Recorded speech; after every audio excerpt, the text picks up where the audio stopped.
Voilà, je vous propose dans cette vidéo la correction de l'exercice 1 de Nouvelle-Calédonie de décembre 2015. C'est un QCM, je vous laisse faire et dès que vous êtes prêts, vous regardez la correction. Alors, la première question n'est pas très intéressante. Je ne sais pas si beaucoup d'élèves répondent en fois à ça, mais voilà.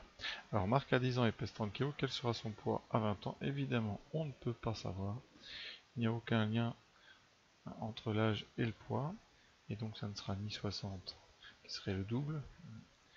Heureusement que tout le monde ne double pas comme ça. Et 40 kg, peut-être ceux qui ont l'idée de faire 10 plus 30, je sais pas. Réponse évidemment C, et vous justifiez. Bon, non, pas justifié, mais moi j'aime bien. Il n'y a pas de lien entre le poids et l'âge.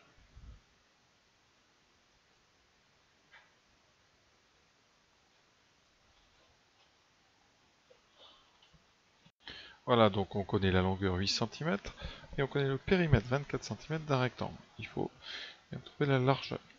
Alors c'est très simple, vous savez que le périmètre, c'est donc le contour d'un rectangle. Vous le savez bien, mais on va quand même redémontrer ça. Vous avez donc largeur et longueur. Donc un grand L, longueur, largeur. Donc le périmètre, c'est 2 fois la longueur plus 2 fois la largeur. Donc ça nous fait ici l'inconnu. On va appeler la longueur grand L. Donc l'inconnu, c'est la largeur. Donc on a 2 fois grand L, donc 2 fois 8 cm, 2 fois L qui vaut 24. Ça veut dire que 2L vaut 24. Ici on a un 16, donc on fait moins 16 des deux côtés, donc 24 moins 16. 2L vaut 8. L vaut 4. Donc la largeur c'est 4. Voilà. Question 3. Si je réponds à cette question au hasard, quelle est la probabilité que ma réponse soit juste? Alors, vous avez 3 possibilités. Le hasard, ça veut dire que chaque possibilité est équiprobable, c'est-à-dire que vous avez autant de chances d'avoir l'une que l'autre. Et donc, vous avez un tiers par possibilité. La réponse est donc la réponse A. La probabilité, c'est un tiers. S'il n'y a pas vraiment à justifier, c'est assez évident. Quel est le volume arrondi à l'unité d'une boule de rayon 3 cm? Il faut juste connaître sa formule. Le volume d'une boule, c'est 4 tiers de pi multiplié par le rayon au cube. 4 tiers de pi fois ici rayon 3 cm. Donc on va faire ça en centimètres cubes, donc 3 cm au cube, qui nous fait 4 tiers fois pi fois 27, puisque 3 fois 3 fois 3 c'est 3 au cube, ça fait 27. 27 ici on peut simplifier par 3, donc ça nous fait 9 et 1, donc 89,36 pi. Voilà. Et tout ça en centimètres cubes.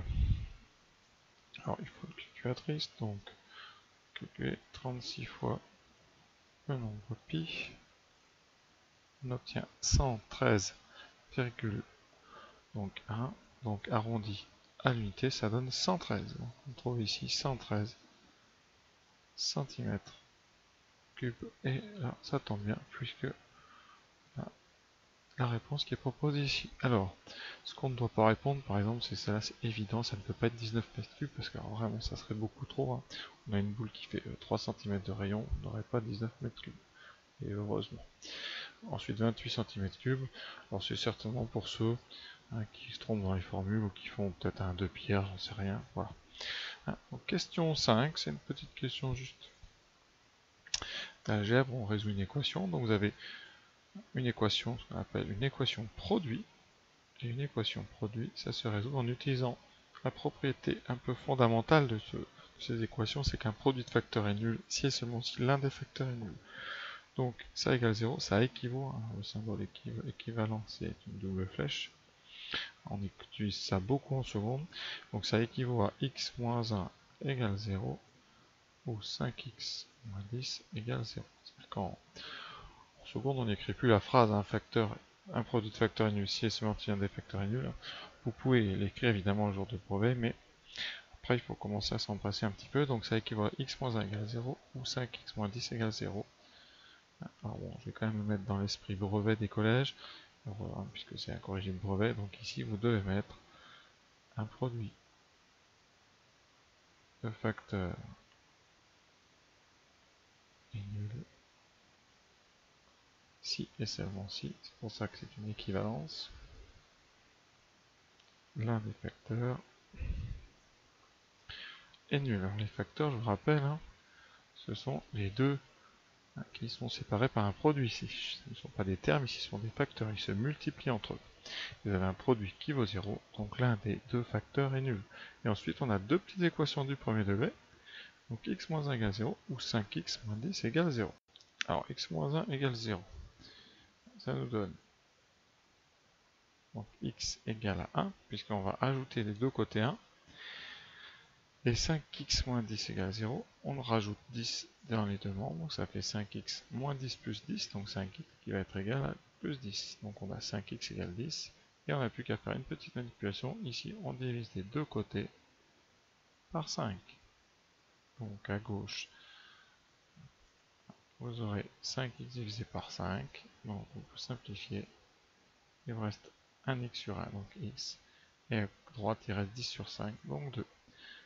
Les solutions sont donc 1 et 2. C'est la réponse de milieu. Il y a une autre façon de faire que je vais vous exposer tout de suite. Alors l'autre méthode, c'est d'essayer en fait, les solutions qu'on vous propose. Donc on calcule x moins 1 fois 5x moins 10, sans mettre que ça fait 0, pour, eh bien, premièrement, on va prendre moins 1 et moins 2. Pour x égale moins 1, x égale moins 2. Donc on essaye. Ça nous donne donc x moins 1, moins 1, moins 1. On remplace un x par moins 1. 5 fois moins 1, moins 10. Est-ce que ça donne 0? Mais pas du tout, puisque ça fait une première parenthèse qui fait moins 2, fois une deuxième parenthèse qui fait moins 15. Et donc c'est différent de 0. Ça veut dire que vous pouvez rayer la première. Et après vous essayez pour x égale moins 1 et 2. Et ben, on vient d'essayer. Le moins 1 ne marche pas de toute façon. Donc, eh bien, il vous restait potentiellement que la B. Donc c'était forcément ça, puisqu'on sait qu'une des trois est correcte. Voilà, donc vous pouvez procéder par élimination ou carrément trouver la bonne solution, hein, ça dépend vraiment des cas. Voilà, j'espère que ce corrigé vous a plu, c'était vraiment un petit QCM rapide. Voilà, à bientôt.